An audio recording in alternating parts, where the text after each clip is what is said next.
Question वाला काम नहीं कर रहा। खुद से एग्जांपल दे रहा हूँ कि अगर लायबिलिटी पिछले साल के एंड में 90 थी और कम रह गई, अब 60 कम हो गया 60 रह गई है, तो लायबिलिटी अगर कम रहेगी इसका मतलब यकीनन $30,000 से लायबिलिटी के कम होने का मतलब हमने अपनी लायबिलिटी पे ऑफ कर दी हुई है। तो पैसे दे दिए तो हमारा कैश लेवल डिक्रीज हो जाएगा, ये कहना चाह रहा था। मुझे बताओ अभी क्लियर है पॉइंट कि नहीं बेटा उमर? जी सर। तो अगर लायबिलिटी कम होगी तो इसका मतलब हमने कैश दे दिया है, और अगर लायबिलिटी ज्यादा होगी तो कैश बढ़ा देना है। इसका मतलब हम कैश उनका लोन का पेबल्स का कैश के बैठ गए। इसमें सिचुएशन जरा उल्टी थी, इसलिए मैंने खुद से डिफरेंट एग्जांपल दी। आप देखें ट्रेड एंड अदर पेबल्स का बैलेंस लास्ट ईयर के एंड में कितना था, 960, और अब बढ़ गया है 1075। बस आपने इसको आपको समझना पड़े, रटा ही मारना पड़ना। पहले वाला लॉजिक तो ठीक है, इसमें आपको मुश्किल हो जाएगा जरा समझना कि लायबिलिटी अगर कम होती है, लायबिलिटी के कम होने का मतलब है हमने कैश दे दिया तो फिर तो कैश माइनस कर देंगे। लायबिलिटी के बढ़ने का मतलब है हम लोगों का पैसा रोक के बैठे हैं, फिर हम पेबल से स्टॉक खरीद लिया बेच के वो पैसा उनका पैसा दिया तो हमारा 1.5 से दोनों का डिफरेंस 107 का 5 का डिफरेंस 115 बन रहा है।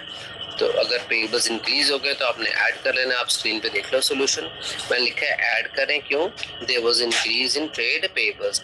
वाइस वर्सा स्टूडेंट्स, अगर कम हो जाती लायबिलिटी पर बड़ा आसान काम होता है बच्चों के लिए कि लायबिलिटी कम होगी हमने पैसा दे दिया तो फिर माइनस कर लेते होते हैं, आसान हो जाता है। लास्ट 2 स्टेप्स हमने करना है इंटरेस्ट पेड और टैक्स पेड। इस क्वेश्चन में इंटरेस्ट हमने ऑलरेडी कैलकुलेट कर लिया था, अगर आपको याद हो ये 91 था। डिबेंचर्स पे 7 दिया था और कोई इंटरेस्ट देने वाला रहता नहीं, कोई एडजस्टमेंट इसकी नहीं है, तो इंटरेस्ट पेड हम सिंपली 91,000 पे कर देंगे, माइनस कर देंगे पेड है। लास्ट स्टेप है टैक्स पेड, फिर ये सेक्शन कंप्लीट हो जाएगा। टैक्स पेड में जरा चक्कर है, काफी चक्कर है, मैं समझाता हूँ। अल्ट्रा में लेवल बेस्ट होता ही है प्रैक्टिकली स्टूडेंट्स। मैं जरा इरेज कर दूं पहले की खिचड़ी।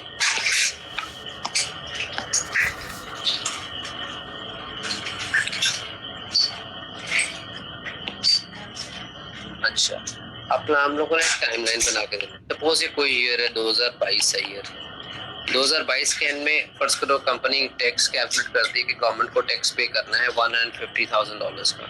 लेकिन होता है कि कैलकुलेशन हो जाती है कि देना है, लेकिन प्रैक्टिकली कंपनी देती है 2-3-4 महीनों बाद, वो जाके अगले साल 2023 में मार्च अप्रैल में जाके कहीं ये टैक्स पे किया जाता है जो पिछले साल का रहता था। प्रैक्टिकली ये काम होता है। तो इस साल का जो टैक्स बनेगा 2023 का करता है बिजनेस पे टैक्स कितना पे करना है। फर्स्ट फ्लोर टैक्स पे करना है 170।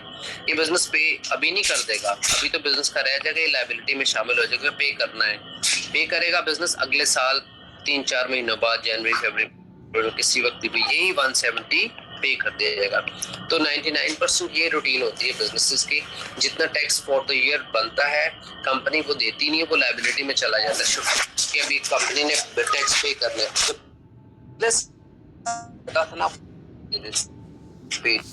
this question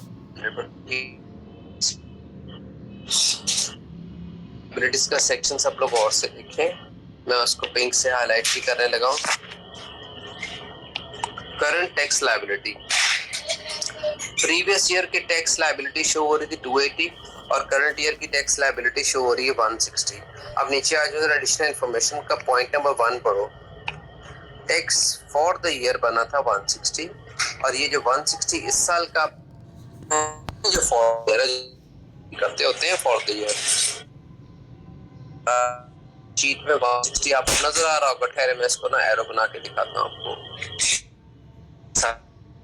यहाँ पे गौर करें कि सारा का सारा तो लायबिलिटी में है, इसका मतलब हमने इस साल का टैक्स अभी पे किया ही नहीं है और करते भी नहीं है। हाँ, जो पिछले साल का रहता था ना 280 लास्ट ईयर की एसएफ पे देखें वो कहीं इसका मतलब है वो अब लायबिलिटी में शो नहीं हो रहा। इसका मतलब है सिर्फ इस साल का है जो वो रह गया है, पिछले साल का सारा क्लियर है। अगर पिछले साल का भी कुछ रहता ना $100-200 10-20 तो वो इसमें फिर एडेड हो जाता, फिर हमें कैलकुलेशन करनी पड़ती। लेकिन इसमें क्या सारा का सारा पे ऑफ है। तो टैक्स पेड आप लोग देखें 280 लिखा हुआ है। अब क्या करना होता है आपने, ये जितनी प्लस माइनस वाली वैल्यूज है मैंने मार्क कर रहा हूँ पिंक हाईलाइटर से, ये जहाँ 50 ऐड करना है 255, 25 ऐड करना है 60 पे 10 करना है। प्लस माइनस करके फाइनल आंसर आया था 139, जो अगले कॉलम में लिख दिया।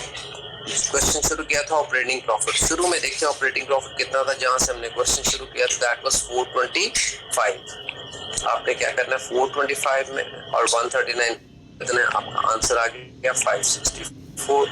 ये आपका है cash flow from operating activities. यहाँ कैश फ्लो स्टेटमेंट का प्लस हो जाता है। अब इसके दो और सेक्शंस हैं, तो it's the most difficult topic आप लोगों के लिए। तो ये नेक्स्ट नंबर 2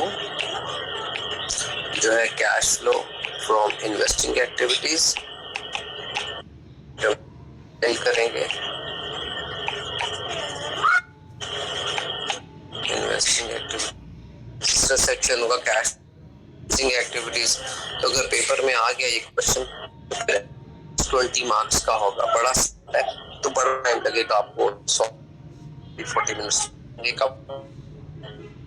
और किसी ने कुछ पूछना है तो मैं साथ साथ कॉपी आपको सेंड कर रहा हूँ। स्टूडेंट्स मैं लास्ट क्लास में भी जो अपलोड हो जाते हैं because I am not very good at. कोई जवाब दे दे मुझे। Okay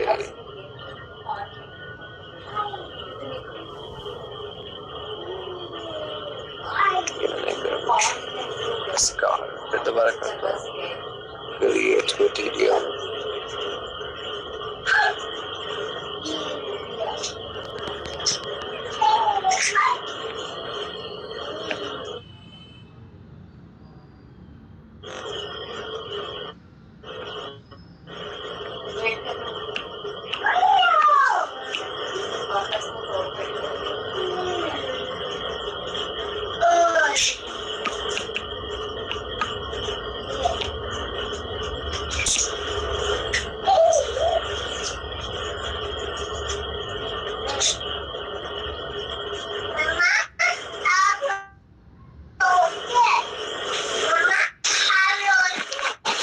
students let's have attendance. के कुछ पूछना है तो बताएं, अदरवाइज मैं अटेंडेंस नहीं लगाऊं।